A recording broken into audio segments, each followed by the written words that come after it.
하나님께서 주시는 이 말씀이 구원의 비밀을 깨달을 수 있는 도구로 사용되게 하시옵고 참된 회개를 통해서 우리가 말씀을 가졌는지 점검하는 시간이 되게 하여 주시옵소서. 비밀적이고 신비롭게 이루어지는 사역에 따라서 우리가 말씀 듣기를 원합니다. 회개와 책망의 말씀이 전해지게 하시옵고 죄들의 용서에 관한 말씀도 동시에 들려지게 하시옵소서. 용서에 대한 확신을 또한 저희들이 가질 뿐만 아니라 하나님의 심판대 앞에서 평안할 수 있는 양심의 자유도 함께 허락하여 주시옵소서. 예수 그리스도의 이름으로 기도합니다. 아멘.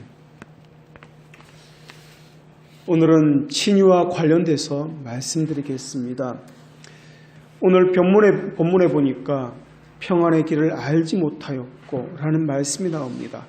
여기서 평안이라는 것은 에이레네라는 단어를 사용하는데 칭의와 연결되어 있음을 저희들이 보고자 합니다.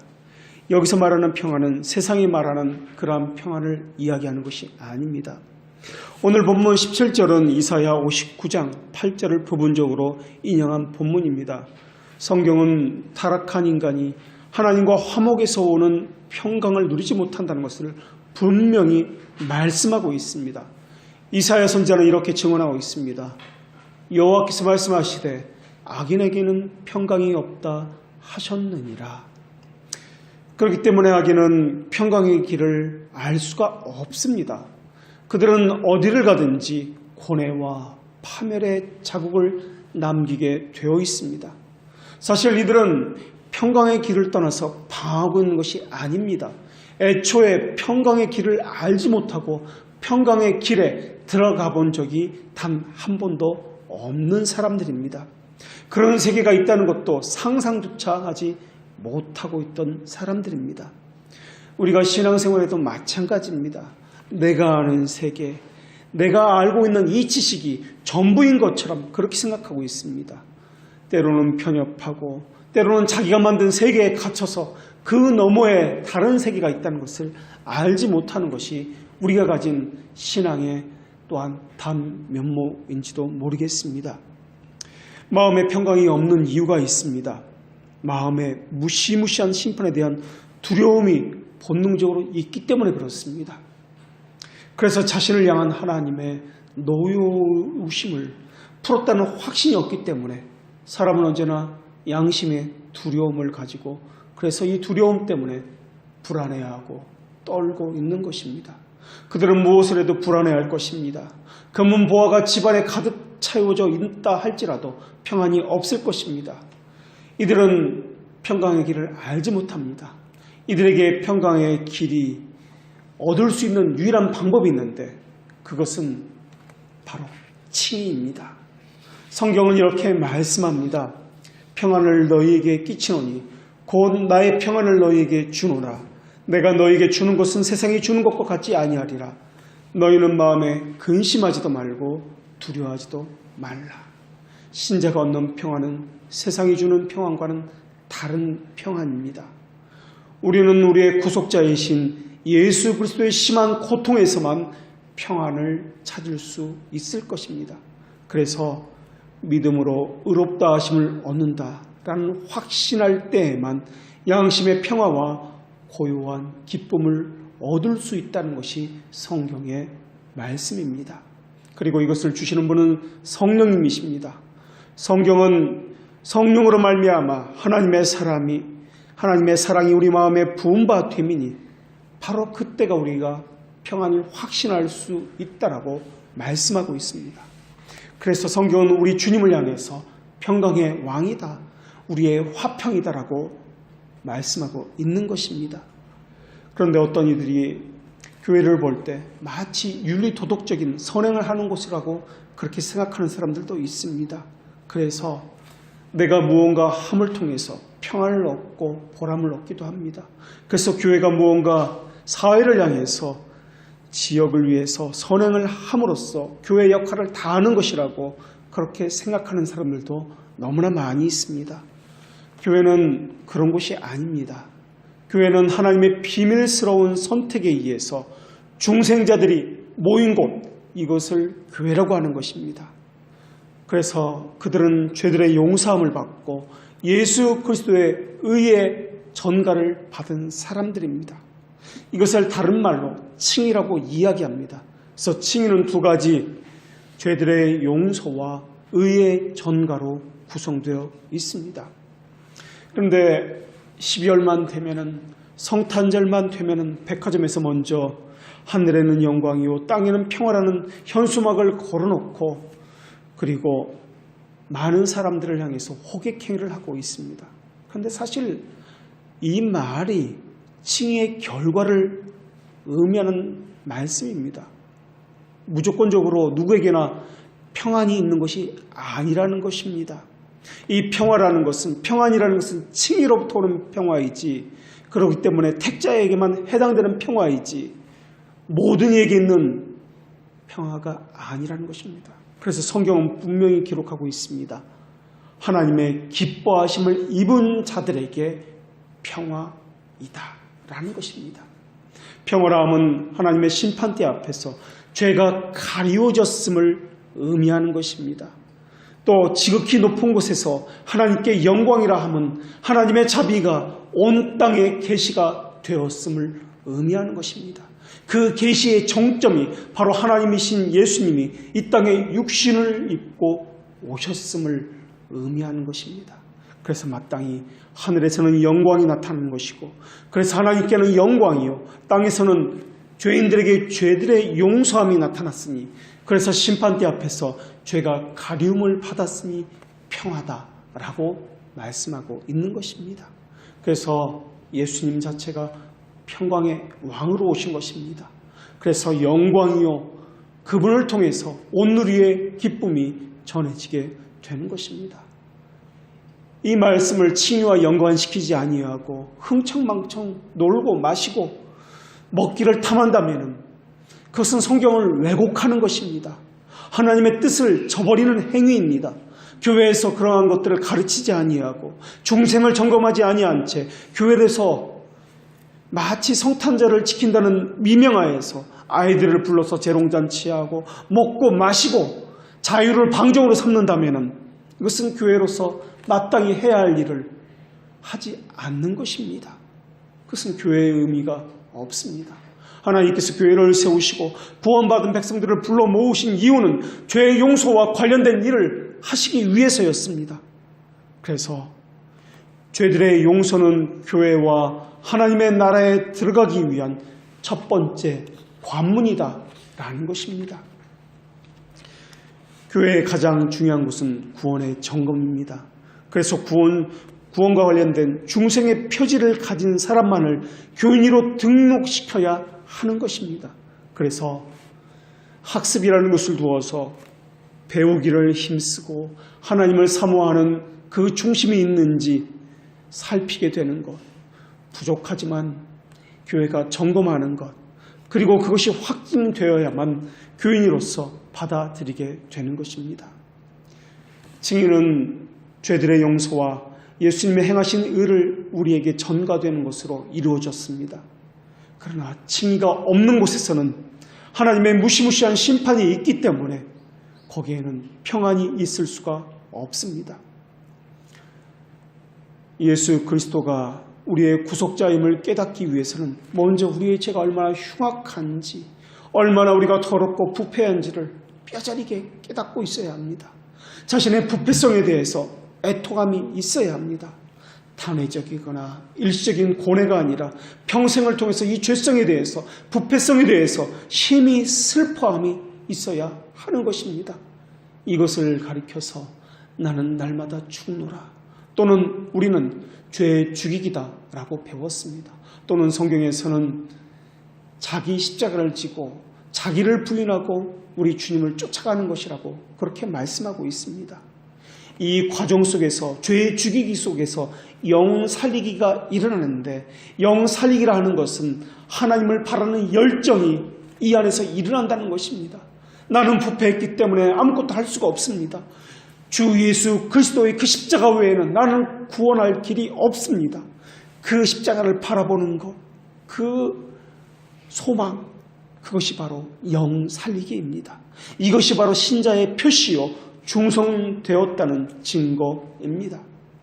자신의 죄에 대해서 심각하게 고민하지 않으면 칭의에 대한 개념을 바르게 이해할 수가 없습니다. 아니, 십자가의 구속도, 칭의의 필요성도 깨달을 수가 없게 되어 있습니다. 왜 무감각해지는지 아십니까? 왜 십자가에 대한 구원의 감격이 그렇게 사라지는지 아십니까? 십자가의 필요성을 깨닫지 못하기 때문에 그렇습니다. 자신이 죄인이라는 그 감격이, 그 감각이 없어졌기 때문에 그렇습니다. 죄에 대해서 무뎌져 있고 죄의 심각성을 모르기 때문에 그렇습니다. 그러면서 죄가 주는 달콤함을 맛보고 살아가고 있기 때문에 그렇습니다. 그러니까 하나님과 화해에 대해서도 역시 무관심하게 되어 있습니다.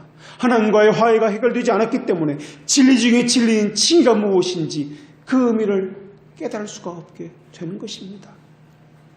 칭의에 대한 개념이 희미하게 되어 있거나 아니면 깨닫지 못하고 있다면 거룩한 삶을 사는 것에 대해서도 무관심하게 되어 있습니다. 한국교회가 성화의 삶, 거룩한 신자의 삶에 대해서 이렇게 무관심한 건 역시 칭의에 대한 개념이 희미하게 되어 있기 때문에 그렇습니다. 칭의에 대한 바른 가르침이 가르쳐지지 않기 때문에 그렇습니다. 물론 우리가 육신을 입었기 때문에 우리가 얻은 중생은 완전하지만은 우리가 불완전하기 때문에 우리가 가진 중생은 항상 불완전하여 의심을 일으키는 각종 원인을 내포하고 있습니다.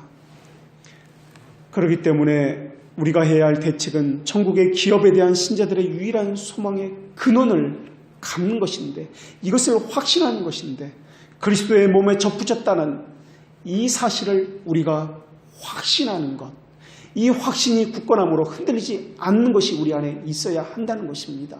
이 확신은 맹목적이거나 무조건적인 교회에 대한 순종으로 이루어지는 것이 아닙니다. 이 확신은 분명하게 하나님의 존재에 대한 기반과 또한 하나님의 뜻을 아는 것으로 이루어져 있습니다. 그런데 믿는다 하면서 이 세상에는 하나님께서 계시다는 존재에 대한 것만 믿는 사람들이 너무나 많습니다. 이것은 믿음이 아닙니다. 하나님의 뜻을 아는 것, 이것이 믿음입니다. 그래서 믿음을 가진 자들은 하나님의 뜻을 알기 위해서 배우기에 힘을 씁니다. 하나님의 뜻을 알려면 하나님의 말씀을 배우지 않으면 하나님의 뜻을 알 수 없기 때문에 그렇습니다. 배우고 확신한 일에 거하기 위해서 그렇게 또한 살아봐야 하는 것입니다. 그렇기 때문에 믿음을 갖기란 너무나 힘들고 고통스럽습니다. 그렇기 때문에 교회 다닌다고 하는 사람들이 다 믿는 이들이 아니라는 것을 우리가 알아야 합니다. 사람들은 본 회포의 말처럼 값싼 은혜를 얻으려 하고 있습니다. 쉬운 것, 가벼운 믿음을 가지고 언제나 거짓된 믿음에 머물러 있기를 좋아합니다. 기도를 바르게 하는 것, 안식일을 바르게 준수하는 것, 탐욕과 애호하던 죄악들과 결별하는 것, 이러한 것들은 정말 고통스럽고 어렵고 힘이 드는 일입니다. 자기를 부인하는 것이 너무나 힘이 듭니다. 그러나 이러한 것들은 구원을 얻기 위해서 예수 그리스도를 믿는 것에 비하면 사실 아무것도 아닐 수도 있습니다. 말씀에서 멀어지면 믿음에서 멀어지게 되어 있습니다. 성경에서 믿음을 바르게 듣는 것과 연관을 항상 시키고 있습니다. 믿음이라는 것은 내가 이렇게 느꼈다, 눈물을 흘렸다, 감동을 받았다 하는 감정이나 자기 체험을 말하는 것이 아니라 바르게 듣는다는 의미를 가지고 있습니다. 그래서 믿음은 믿음의 교리와 반드시 불가분의 수행인이 된다라는 것입니다. 성경에는 말씀이라는 단어를 세 가지로 설명하고 있습니다. 이것을 라틴어로서 보챔이라는 단어, 베르브이라는 단어, 세르모눔이라는 단어를 사용합니다. 보챔이라는 단어는 우리 하나님께서 직접 하신 목소리, 보이스, 그 자체를 말하고 있습니다. 하나님의 음성이 보챔이라는 단어입니다. 그리고 세르모눔이라는 단어를 사용하는데 이것은 말씀으로 이 땅에 오신 예수님 자체를 의미하는 단어입니다. 그래서 육신이 되어서 이 땅에 오신 말씀, 이것을 세루모눔이라고 이야기합니다. 그리고 베루붐이라는 것은 우리가 잘 알고 있는 설교를 의미합니다. 이것을 우리말 성경에서는 모두가 같은 단어인 말씀으로서 번역하고 있습니다. 우리가 설교라는 단어, 이 베루비라는 단어를 우리가 또한 제대로 알지 못하고 있는데, 이 설교라고 하는 것은 해석되어진 하나님의 말씀을 의미합니다. 그런데 해석되어진 말씀만을 의미하는 것이 아니라는 것을 우리가 잘 모르고 있다는 것입니다. 그 말씀의 충분한 원래적인 뜻을 자신의 삶에 바르게 적용시키는 것까지를 포함하고 있다라는 것입니다. 이것이 베루붐의 의미입니다. 말씀을 듣는다는 것은 그저 귀로 듣는다는 것이 아니라 자신의 삶에 적용된 말씀, 이것이 바르게 듣는다는 의미입니다. 그저 귀로 듣는다는 것, 이것은 말씀을 듣는 것이 아닙니다. 참된 교회의 첫 번째 표징이 무엇입니까? 말씀이 순전하게 전해지는 것입니다. 이것을 반대로 말하면 회중은 말씀을 바르게 듣는 것을 의미합니다. 내가 참된 신자인지, 참된 믿음을 가졌는지, 거짓된 믿음을 가졌는지 그것을 살펴보려면, 다시 말하면 중생된 자인지 아닌지 하는 것은 바로 내가 이 말씀을 어떻게 받아들이고 어떻게 내게 적용하고 있느냐라는 것을 보면 알 수 있다는 것입니다. 교회는 중생장들의 모임이라고 이야기합니다. 그리고 그들을 향해서 참된 교회라고 이야기합니다. 참된 교회는 순전하게 말씀이 선포되어져야 합니다. 부족할 수 있습니다. 그러나 거짓 복음을 전해선 안 될 것입니다. 물론 사람이 하다 보니까 오류가 있을 수 있습니다. 그러나 그 오류가 발견되는 즉시 오류임을 시인하고 바르게 다시 정정해 주어야 합니다. 바르게 전하려는 노력이 늘 있어야 하는 것, 끊임없이 사모함으로 예수 그리스도만이 드러나기를 원하는 것, 이것이 바로 말씀의 순수성을 보존한다는 의미입니다. 그런 의미에서 구약의 선지자도 우리 주님도 율법의 해석자로서 우리에게 전해져 온 것입니다. 옛 사람이 말하기를 너희는 이렇게 들었으나 나는 너에게 이렇게 말하노니, 이것이 우리 주님의 율법의 해석자로서 우리에게 전해주신 말씀들입니다. 해석자라는 의미는 바르게 해석해서 전해질 뿐만 아니라 바르게 적용시키도록 하는 자라는 의미를 가지고 있습니다. 그래서 성경에서 힘써 여호와를 알자라는 의미는 그저 지식적으로 안다는 영어의 know라는 의미가 아니라 acknowledge라는 그런 의미를 가지고 있습니다. 어떤 정보에 대한 지식, 예배나 예식을 행하는 것 이 자체를 말하는 것이 아닙니다. 모든 삶에서 여호와를 인정하는 것, 이것을 의미합니다. 이것이 여호와를 안다는 뜻입니다. 예를 들어서 예배에서 예배의 자리에 앉아있는 것, 이것은 예배를 드리는 것이 아닙니다. 예배에서 하나님을 두려움이 나타나야 하고, 예배를 통해서 하나님을 경외함이 나타나고 하나님을 하나님 되게 인정하는 것, 그것이 바로 예배라는 것입니다. 듣는다는 것은 이 믿음의 기반을 가지고 있습니다. 그리고 이 믿음의 기반은 모든 것, 아무거나 듣는 것을 말하고 있지 않습니다. 복음에 한정시켜야 합니다. 그러니까 듣는다는 것은 복음을 듣는 것에 한정시켜야 한다는 것입니다.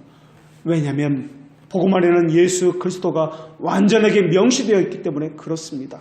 그래서 성경을 복음을 믿음의 교훈이라고 말씀하고 있습니다.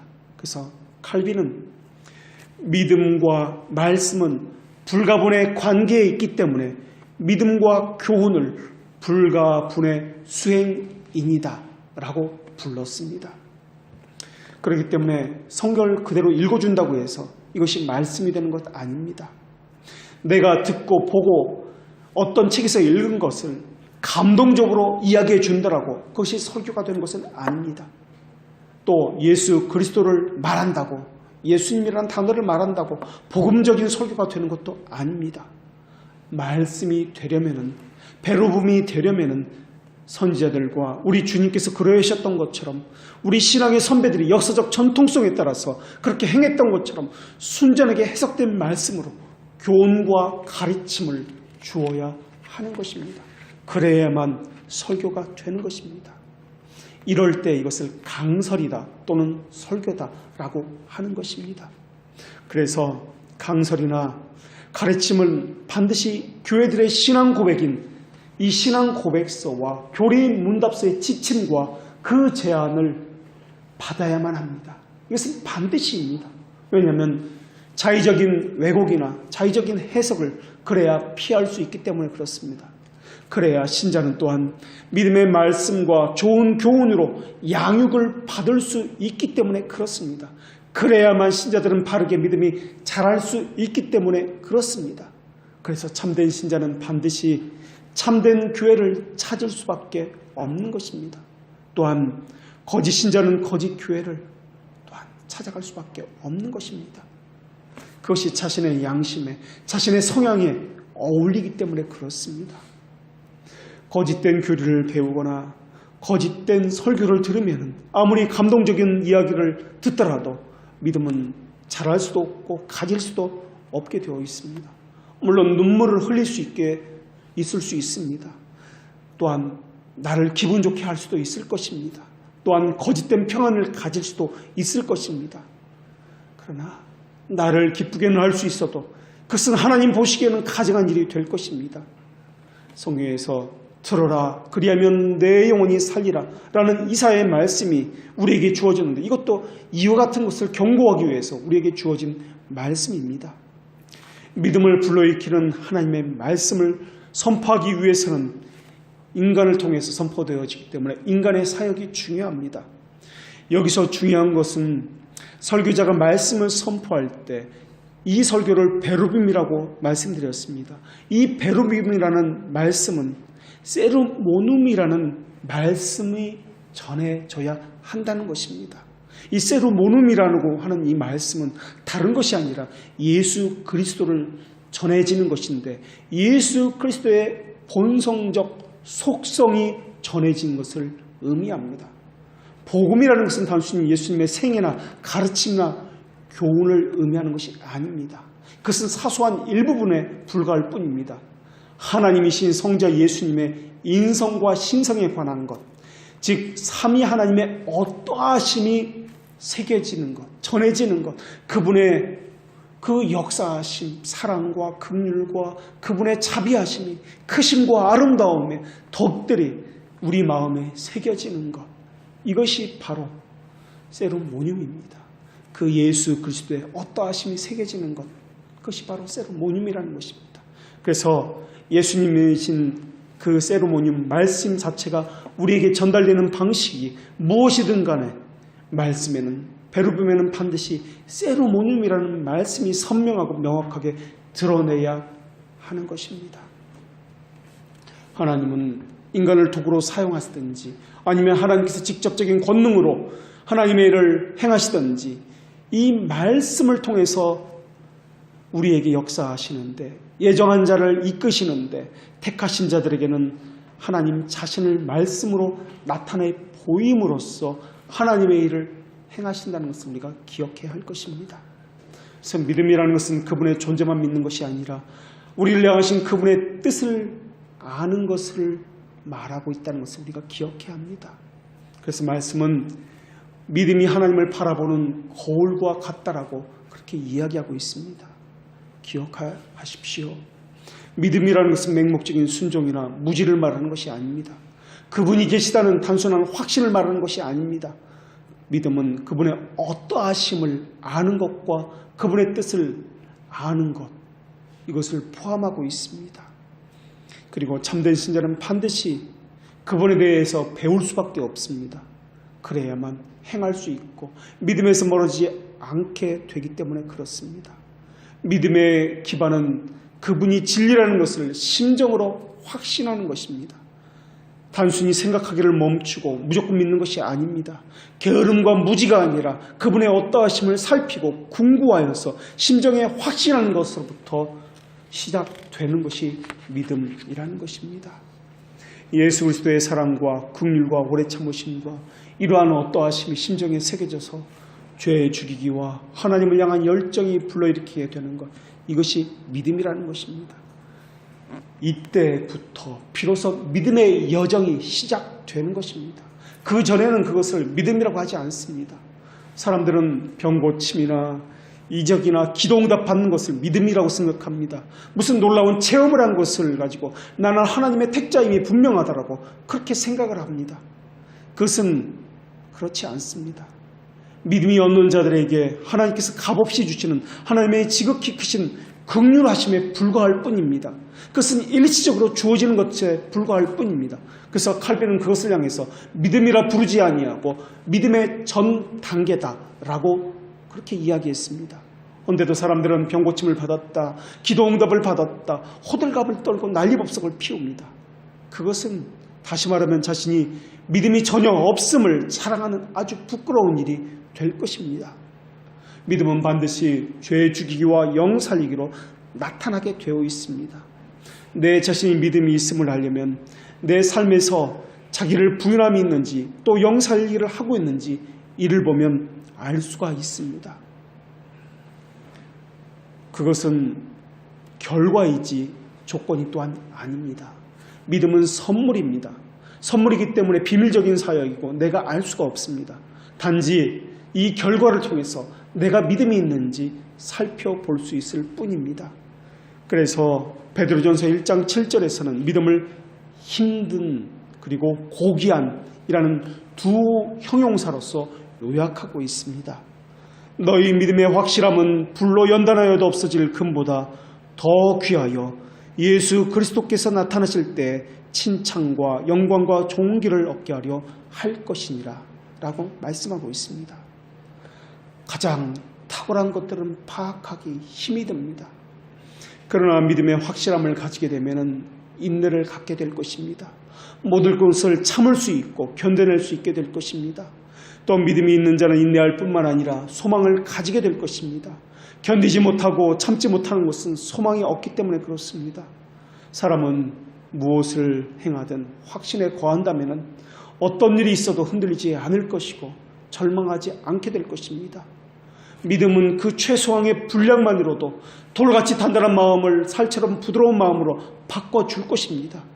내 자랑과 내 교만을 하늘로부터 땅으로 끌어서 감추어 버릴 것입니다. 그리고 예수 그리스도 안에 있는 모든 은혜와 능력을 그 믿음을 사용하는 법도 배우게 될 것입니다. 믿음만이 그렇게 작동하도록 명령할 수 있고 또 그렇게 하도록 하게 할 것입니다. 믿음은 하나님의 속성이 하게 하는 일들을 우리 안에서도 하게 할 것입니다. 오래 참기도 할 것이고 자기의 유익을 구하지 않기도 할 것이고 너그럽고 부드럽고 온유하며 화를 쉽게 내지 않기도 할 것이며 화평과 덕을 구하기도 할 것이고 하나님의 영광과 교회의 유익을 추구하기도 될 것입니다. 믿음에는 하나님의 지혜와 능력과 자비와 같은 속성들이 나타날 것이기 때문에 그것을 가진 사람들은 하나님의 속성이 가진 그것들을 또한 가지게 될 것입니다. 예수 그리스도를 주로 믿는 믿음은 마귀를 축출했고 산을 옮겼고 질병을 치유했습니다. 그러나 칭의의 믿음은 그것보다 더 놀라운 일들을 행하게 할 것입니다. 칭의의 믿음은 세상에서 가장 위대한 사역자라고 불리고 있습니다. 칭의는 사탄과 맞서고 있으며 사탄의 모든 화전을 소멸할 것이며 모든 유혹의 압력을 견디게 할 것이며 세상을 이겨 승리하게 할 것입니다. 틀림없이 칭의는 우리를 구원으로 인도할 것이며 마침내 영광의 자리에 앉게 할 것이며 또한 사람을 겸손하게 할 뿐만 아니라 자랑거리와 교만한 생각들을 끌어내려서 없애버릴 것이며 또한 사람들은 더 많은 풍요를 누리고자 할 때 더 많은 것을 가져야 한다고 생각할 때 칭의는 가난하고 눈멀고 비참하고 헐벗은 자신의 모습을 보게 할 것입니다. 그 속에서 예수 그리스도의 영광을 구하게 할 것입니다. 자기 의를 세워서 바벨탑처럼 높은 탑들을 세우려고 하는 이때에도 칭의는 자기 아첨에 의해서 의기양행하는 자신을 쳐서 복종시킬 것을 요구할 것이며 무가치한 존재여 벌레와 같고 지렁이와 같은 존재인 자신이 어찌 그리 크신 하나님의 은혜를 우리에게 베푸셨는지 그 주님의 사랑에 감격하게 만들어 줄 것입니다. 그 사랑 앞에 육적인 이성은 다 마비될 것입니다. 교만과 탐욕과 시기심과 분노는 도망치느라 정신을 차리지 못할 것입니다. 칭의는 우리의 양심이 기교를 부리는 것을 허락하지 않을 것입니다. 도망갈 기회를 노릴 때마다 우리와 같은 책망의 소리를 우리 양심 안에서 발하게 될 것입니다. 술책을 부려서 엄폐물을 그리고 은신처를 찾아 숨기려는 교미한 혀도 부끄러움 때문에 할 말을 잃어버리게 만들고 있습니다. 칭의에 의해서 인간이 행할 수 있는 모든 수단은 막히게 될 것이고 사람의 능력과 지혜와 예지를 또한 우리 안에서 찾아볼 수 없음을 고백하게 될 것입니다. 사실 세우는 것보다 파괴하기가 훨씬 더 쉽습니다. 치료하는 것보다 상처 입히는 것이 훨씬 더 쉽습니다. 새 줄기에 접붙이는 것보다 옛 줄기에서 자르고 떼어내는 것이 아예 잘라내 버리는 것이 더 쉽습니다. 그런데 우리 주님께서는 옛 줄기를 새 줄기에 접붙였습니다.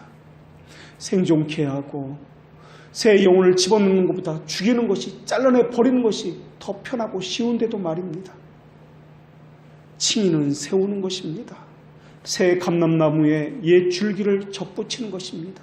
죽이는 것이 아니라 새 영혼을 집어넣는 것입니다. 새로운 피조물이 되도록 새롭게 창조하는 것입니다. 너무나 어려운 일입니다. 더군다나 사람을 겸비케 하기 위해서 사람이 가진 그 양심의 도움을 받아야 합니다.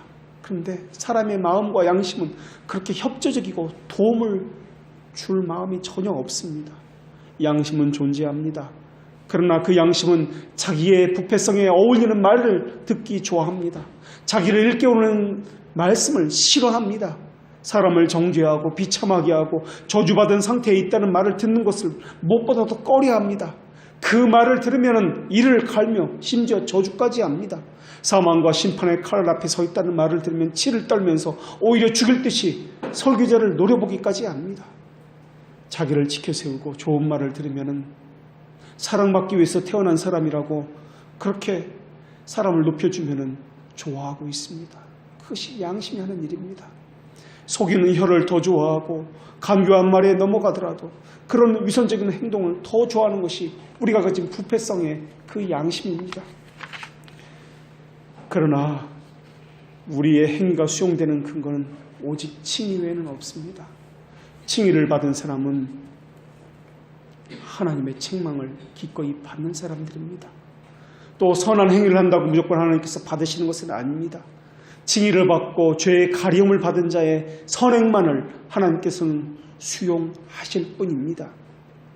하나님께서 우리의 행위를, 선한 행위를 수용하는 것도 우리 행위를 보고 수용하는 것이 아닙니다. 예수 그리스도에 의해 전가를 받았기 때문에 그 때문에 생겨난 그 성향을 보고 수용하시는 것입니다. 하나님의 부름을 받은 신자들의 행위만을 하나님께서는 받아주시는데 우리가 헌금이라고 부르는 이 헌상도 그런 의미로 생각을 해야 합니다. 우리가 들었기 때문에 무조건 받아주시는 것이 아닙니다. 받아주실 때에도 행위를 받아주시는 것이 아니라 성령의 수단으로 선한 행위를 일으키는 근원인 그 선한 은사를 사랑하시고 기뻐하시고 받아주시는 것입니다. 사람은 흠이 많고 결함이 많습니다. 아무리 선한 행위를 한다 할지라도 그 안에는 죄의 잔재가 남아있고 불완전하고 죄의 부패한 냄새들이 나게 되어 있습니다. 그런데도 하나님께서 받아주십니다. 그 이유는 우리 안에서 찾을 수가 없습니다. 하나님의 형상 때문에 그렇습니다. 하나님이 우리 안에서 일하신 그 일하심 때문에 그렇습니다.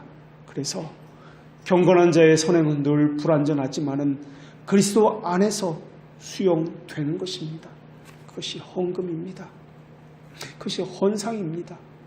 빌립보서 1장 6절에 보면은 착한 일을 시작하신 이가 그리스도의 날까지 이루신다라는 말씀이 나옵니다. 이 말씀 역시 마찬가지 의미입니다. 여기서의 착한 일이다라는 것은 사람이 행하는 착한 일을 의미하는 것이 아닙니다. 우리 교회 표어의 첫 번째가 착하고라는 단어가 들어가 있습니다. 착하고 진실되고 바르게 라는 그런 표어를 가지고 있는데 여기서의 의미도 마찬가지입니다. 착하다는 것은 사람이 윤리 도덕적으로 착하고 선행이라는 그런 의미를 말하는 것이 아닙니다.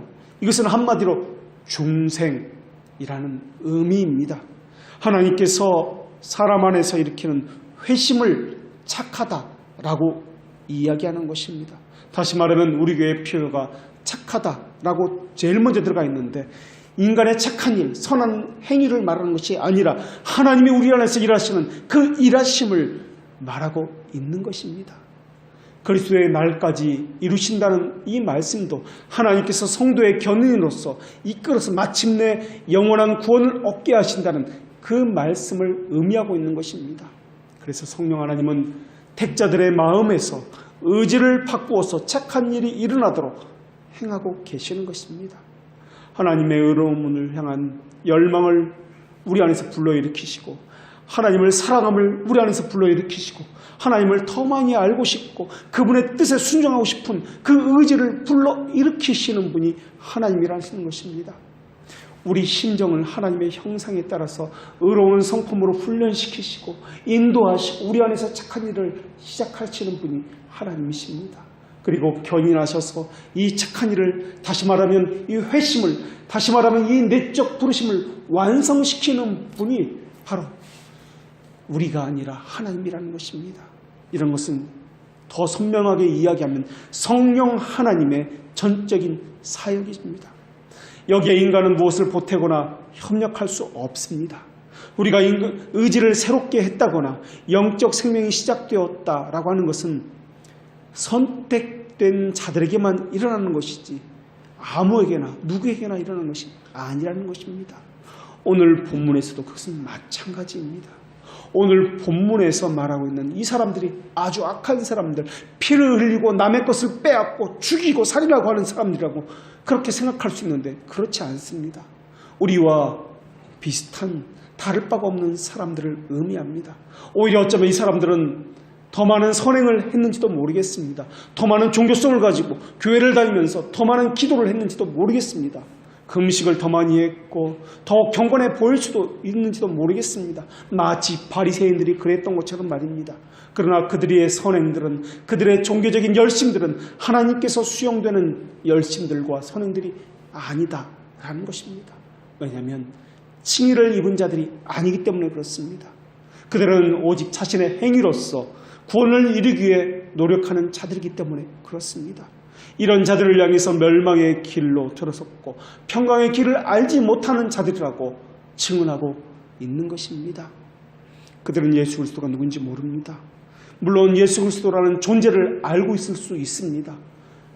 또 예수님이 그들과 함께 있었기 때문에 예수님이 어떤 분이라는 것을, 기적을 베풀고 놀라운 일들을 행한다는 것을 알고 있을 수도 있습니다.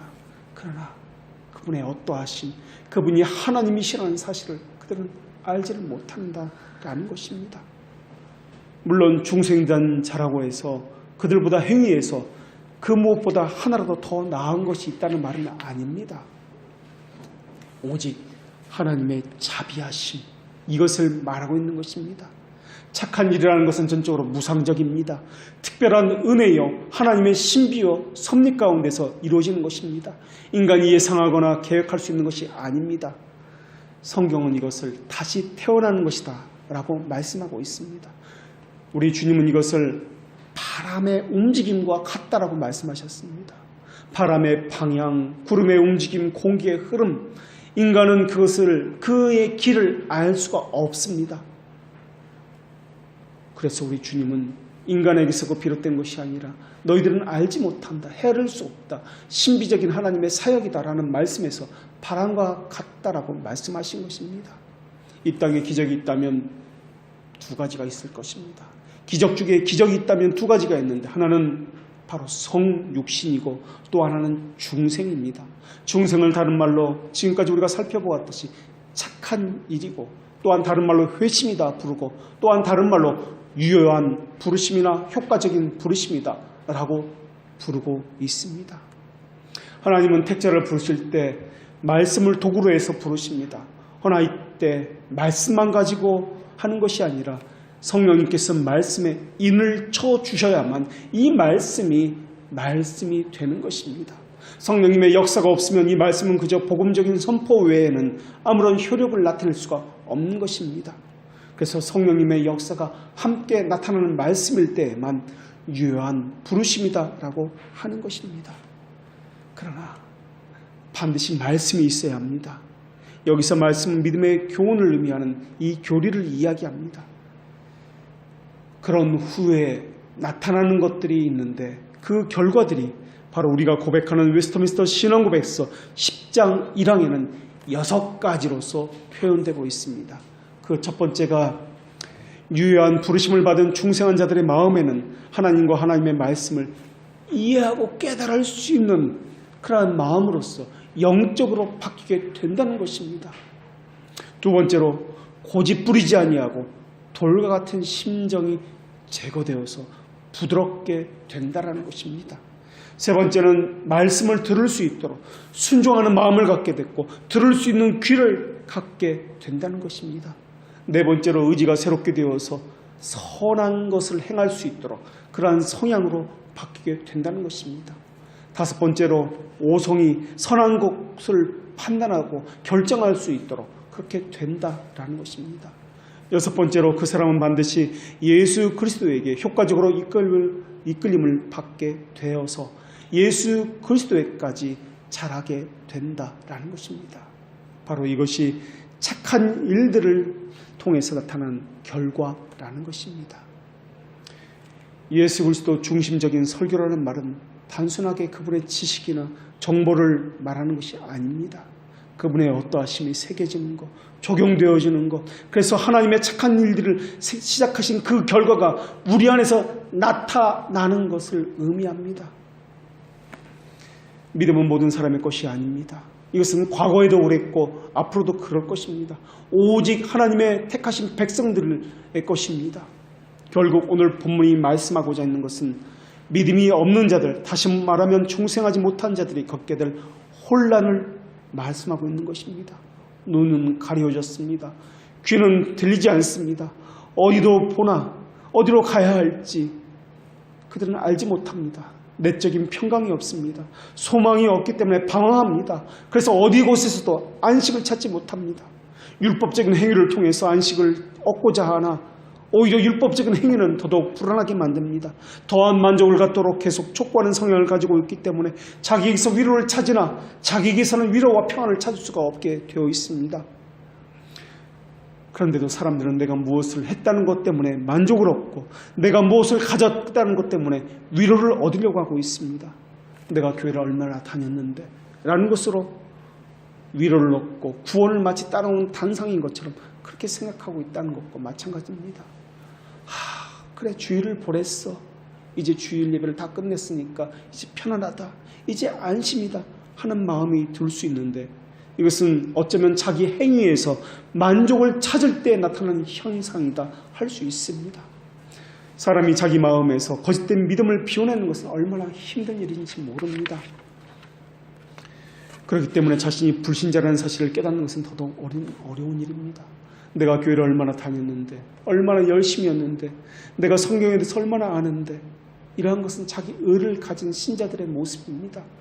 하나님과는 전혀 상관이 없습니다. 신자라면은 신자인 증거가 삶에 나타납니다. 그것이 바로 죄 죽이와 영 살리기입니다. 성령님께서 불신앙에 대해서 일깨워주지 않으면 우리는 절대 사망의 잠에서 깨어날 수가 없습니다. 율법은 믿음을 요구하지 않습니다. 자기 의를 추구하면서 행위를 요구할 뿐입니다. 불신앙이 복음을 거스리는 죄악인 것처럼 불신앙은 복음을 드러내지 않습니다. 불신앙은 쥐 죽은 듯이 매복하고 있어서 조용한 죄악들로 가득 채워지게 만듭니다.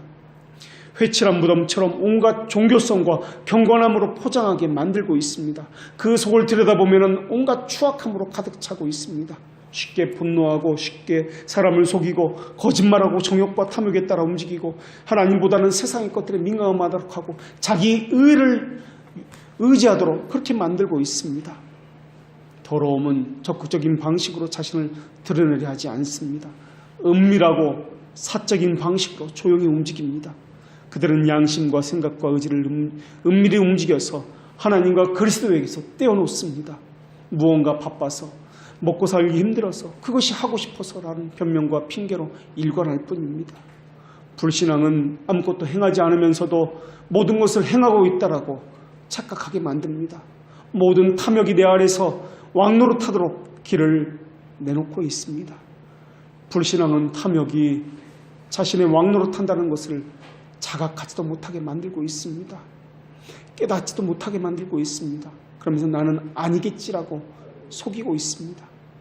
우리 마음속에 이미 존재하고 있는 불신앙에 대해서 일깨워주는 것이 이렇게 힘든 일인데 마음속에 믿음을 들여다보는 것은 더더욱 어려운 일이라는 것은 분명해질 것입니다. 그런데도 우리 주님께서 그 일을 하셨습니다. 수년간 우리 안에서 일하신 그분의 일을 생각해 보십시오. 우리 안에서 믿음을 만들어내기 위해서 그분이 어떤 대가를 지불하셨는지 생각해 보십시오. 하나님은 사람을 만드실 때 하나님이 이르시되 우리가 사람을 만들자 하시고 하면서 만드셨고 회의를 소집하셨습니다. 믿음을 만들어 줄 때도 마찬가지였습니다. 성자 하나님을 내어주시는 사건이 있었습니다. 그리스도는 태초부터, 그러니까 죄를 지은 이유가 아니라 영원 전부터, 타락 이전부터 십자가 위에서 택자를 주시겠다고 계획하셨던 것입니다. 그래서 우리 주님은 아버지께서 내게 주신 자는 다 내게로 올 것이오라고 말씀하셨습니다. 태초부터 택자에게 내어주신 분이기 때문에 주신 자는 어떻게든 우리 주님께 온다는 것입니다. 다른 말로 말하면 주시지 않는 자는 어떻게도 오지 않는다는 것입니다. 힘으로 되지 아니하고 기도로도 되지 아니하고 그 무엇으로도 되지 않는다라는 것입니다. 그리스도를 우리에게 내어주는 이 행위는 사람이 그리스도를 받아들이는 행위 이전부터 존재했습니다. 그래서 우리 주님이 자신을 내어주는 이 행위는 영원한 과거에 속한 것과는 구별되어서 늘 현재 시제로만 우리에게 제시되어 있다라는 것입니다. 예수 그리스도는 자신을 내어주고 불쌍한 영혼을 자신의 것으로 품에 품어주십니다. 그리고 그 부패한 영혼은 그리스도께서 창세 이전부터 자기 피로 먼저 구속해 놓았지만은 지금까지 그것도 모른 채 그리스도 없이 지금까지 살아왔던 것입니다. 우리 주님은 우리가 그리스도를 붙잡기 이전에 먼저 우리 영혼을 붙잡아 주셨습니다. 우리가 그리스도를 사랑하기 이전에 그리스도께서 먼저 우리를 사랑해 주셨습니다. 그리스도가 우리를 먼저 붙잡으신 것입니다. 그렇기 때문에 믿는다는 것은 그리스도 예수께 잡히신 바 된 그것을 잡으려고 달려가는 것을 말합니다. 먼저 우리가 잡힌 바 되었기 때문에 그것을 잡으려고 달려가는 것이다. 이것이 믿음이다 라고 말씀하고 있는 것입니다. 우리가 그리스도께 내어준 것은 그리스도께서 우리에게 먼저 내어주셨기 때문에 그런 것입니다. 우리 안에서 믿음을 만들어내시는데 이 일을 여호와의 팔이라고 불리는 것은 성령님께서 그 일을 먼저 예수 그리스도를 통해서 우리에게 주셨기 때문에 그렇습니다. 성령님은 마음속으로 보내심을 받습니다. 성령님은 우리를 붙잡은 그리스도를 되붙잡게 하시고 우리를 포용한 그리스도를 우리도 포용하도록 우리 안에서 새롭게 우리를 창조하시는 분이십니다. 자발적으로 기쁘게 그 일을 행하시는 분이십니다. 그래서 우리를 그리스도께 이끌어 가시는 분이 성령님이십니다. 창세전부터 그 일이 이루어졌던 것입니다. 부르심은 때가 차야 나타나지만 그 일은 이미 삼위 하나님 안에서 이루어진 일입니다. 단지 시간 안에서 우리에게 지금 나타났을 뿐입니다. 믿음은 그 일을 창세전부터 우리를 위해서 행하신 그 하나님의 일을 받아들이는 것입니다. 성경은 만약 하늘에서 주신 바 아니면 사람이 아무것도 받을 수 없다고 말씀하고 있습니다. 우리가 그리스도를 받아들이고 그렇게 할 마음을 품는 것은 반드시 우리에게 주어져야만 하는 것입니다. 오늘 본문도 마찬가지입니다. 생명의 길, 평강의 길은 이미 주어졌으나 모두에게 허락된 것이 아닙니다. 그래서 우리 주님이 그러나 내가 너에게 이르기를 너희는 나를 보고도 믿지 않은도다 라고 말씀하셨던 것입니다. 우리 주님을 배반한 유다는 믿다가 나중에 떨어져 나간 사람이 아닙니다. 처음부터 믿지 않았던 사람에 불과합니다.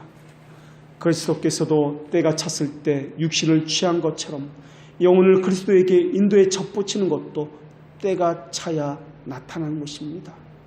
그러나 우리에게는 하나님의 새 위격을 불러 모을 권한이 없습니다. 삼위 하나님께서 모여서 회의를 하도록 때와 장소를 지정해 줄 수도 없습니다.